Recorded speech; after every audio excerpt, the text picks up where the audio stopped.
Hello, नमस्कार प्यारे दोस्तों। आप सभी का maths by S Beniwal YouTube channel पर स्वागत है, अभिनंदन है।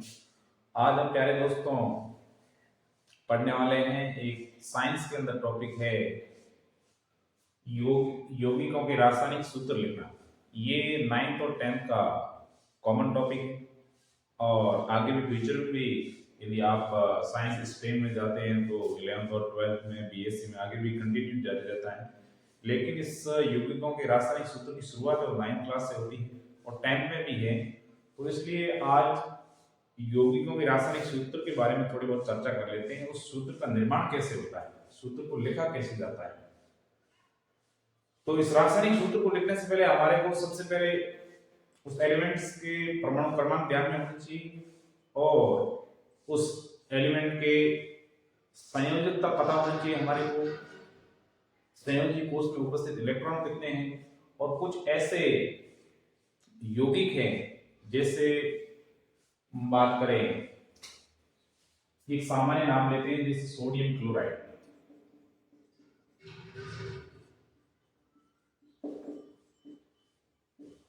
अब सोडियम क्लोराइड का प्यारे दोस्तों आपको रासायनिक सूत्र लिखना है। तो इसमें सोडियम और क्लोराइड में दो तत्वों को सम्मिलित करके ये सोडियम क्लोराइड नाम बना है। ये सोडियम जिसका परमाणु क्रमांक 11, इसका प्रतीक Na। इसी तरह क्लोराइड हमारे पास में जो मॉडर्न पीरियोडिक टेबल है उसके अंदर कुल 118 एलिमेंट्स हैं, जिसमें से क्लोराइड नाम का कोई एलिमेंट नहीं है, लेकिन क्लोरीन है। और जो जिस एलिमेंट के संयोजी कोष में संयोजकता कोष को पूरा करने के लिए इलेक्ट्रॉन की आवश्यकता होती है, अष्टक पूरा करने के लिए बाहर से इलेक्ट्रॉन ग्रहण करते हैं, जिसके ऊपर ऋणात्मक चार्ज होता है, ऋणात्मक आवेश होता है, उनके पीछे आयड की ध्वनि आती है, जैसे क्लोराइड, सल्फाइड, आयोडाइड। जिनका अष्टक पूरा नहीं होता है अपने पास में उपस्थित इलेक्ट्रॉनों से, तो बाहर से ग्रहण करते हैं तो वो ऋणावेशी हो जाती है। ऋणावेशी जो हो जाते हैं उनको आयड की ध्वनि आती है। तो ये है हमारा क्लोरीन। क्लोरीन से क्लोराइड बना है, तो इसका प्रतीक हो गया Cl। अब हमारे को देखना है कि दोनों की संयोजकता को लिखना है। अब सोडियम की संयोजकता कितनी होती है? सोडियम का परमाणु क्रमांक 11 होता है। अब बोरबरी नियम के अनुसार या ऑप्पो सिद्धांत के अनुसार सबसे पहले प्रथम कोष में 2 इलेक्ट्रॉन आते हैं, उसके बाद में द्वितीय कोष में 8 इलेक्ट्रॉन आते हैं। तो 2 ये बाकी है, 3, 4, 5, 6, 7 और 8। अब तृतीय कोष इस तरह ये 8 आते जाएंगे। प्रथम कोष के अंदर 2 इलेक्ट्रॉन होते हैं और बाकी अन्य कोषों के अंदर 8, 8, 8, 8। अब देखिए इसमें जब तक अपने संयोजी कोष में 4 इलेक्ट्रॉन होते हैं तब तक वो दे भी सकता है, 4 इलेक्ट्रॉनों को दान भी कर सकता है और ग्रहण भी करके अपना अष्टक पूरा भी कर सकता है। किसी भी एलिमेंट की संयोजकता 4 से अधिक नहीं हो सकती।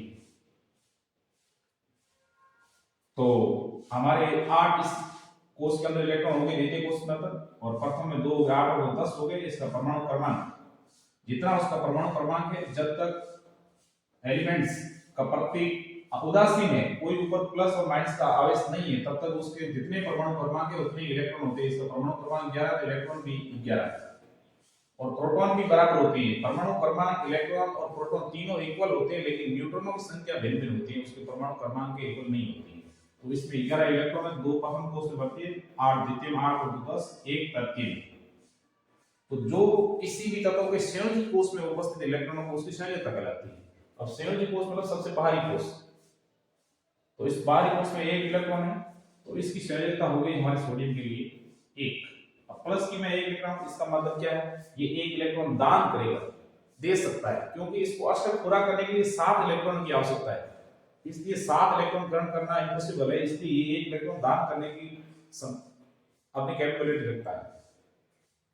इसी तरह क्लोरीन का परमाणु क्रमांक होता है 17। तो क्लोरीन परमाणु में इलेक्ट्रॉनों की संख्या 17 होती है। इसी तरह प्रथम कोष में 2 इलेक्ट्रॉन,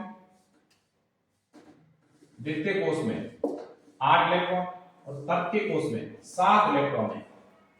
अब ये अपना अस्तर पूरा करने के लिए एक इलेक्ट्रॉन ग्रहण करेगा, क्योंकि 7 इलेक्ट्रॉन उसके पास में है और अस्तर पूरा करना केवल एक इलेक्ट्रॉन की आवश्यकता होती है। वो दान कब करता है? जब तक 4 इलेक्ट्रॉन होते हैं तब तक 50-50 की संभावना बनती है, 3 होते हैं तब तो 90% संभावना बनती है कि दान करेगा। जब उसके बाद 4 इलेक्ट्रॉन हो जाते हैं तब 50 की संभावना बनती है। जैसे ही 5 इलेक्ट्रॉन संयोजी कोष में होते हैं, धीरे धीरे अपना अस्तर पूरा करने के लिए बाहर से इलेक्ट्रॉन ग्रहण करने की ये क्षमता रखेगा।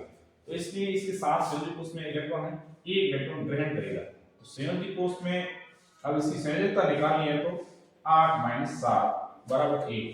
तो क्लोरीन परमाणु की संयोजकता कितनी होगी? 1।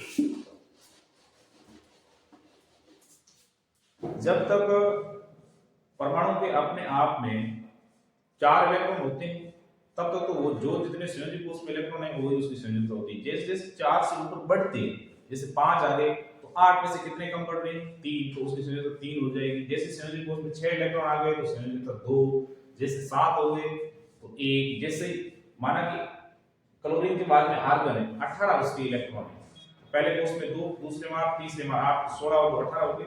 उसके संयोजी कोष पूरा भरा हुआ है। जिस परमाणु का, जिस तत्व का संयोजी कोष परिपूर्ण होता है, ये पूरा भरा हुआ है संयोजी कोष, तो उसकी संयोजकता शून्य होती है। इसी तरह इसके संयोजी कोष में अपना अस्तर पूरा करने के लिए एक इलेक्ट्रॉन की आवश्यकता है, तो इसकी संयोजकता हो जाएगी -1। अब माइनस और प्लस क्या दर्शाता है?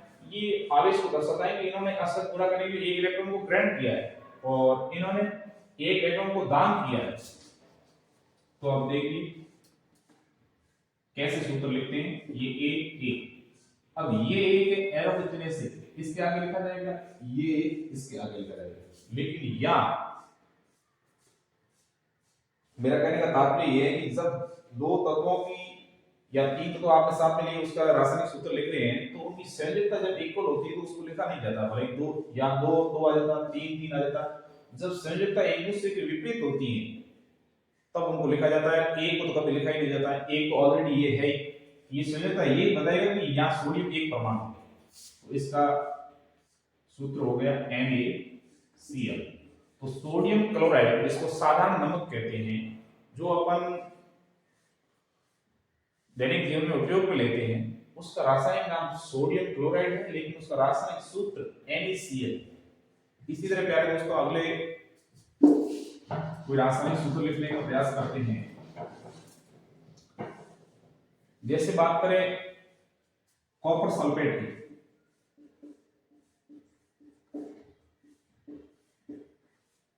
Copper sulphate. अब सल्फेट का सूत्र क्या होता है? पहले काम में SO4 2-। SO4 2- का मतलब ये है कि SO4 उसका सूत्र है 2-। इसका मतलब 2 इलेक्ट्रॉन को ग्रहण करेगा। उसकी संयोजकता इसकी 2, ये बता रहा है ऊपर 2- की, इसकी ऋणात्मक है, 2 इलेक्ट्रॉन ने ग्रहण किया है, उसकी संयोजकता 2 है सल्फेट की। और कॉपर की 2 भी होती है, 3 भी होती है, एक क्यूप्रस होता है, एक क्यूप्रिक होता है। तो यहाँ कॉपर का प्रतीक होता है Cu, कॉपर में तांबा। यहां बात कर रहे हैं सल्फेट का होता है SO4 और संयोजकता हम लिखेंगे नीचे। इसी तरह इसकी भी संयोजकता होती है 2। अब एरो के चिन्ह से ये संयोजकता याद आएगी, ये याद आएगी। मैंने पहले भी प्रीवियस क्वेश्चन में कहा था कि जब संयोजकता आपस में बराबर होती है तो उसको लिखा नहीं जाता। तो ये हमारा सूत्र बन जाएगा CuSO4 कॉपर सल्फेट। इसी तरह एक और प्रश्न भी लिखते हैं, एल्यूमिनियम क्लोराइड।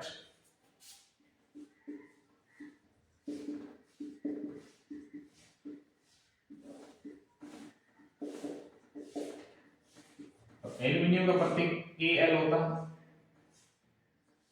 और क्लोराइड का होता है Cl।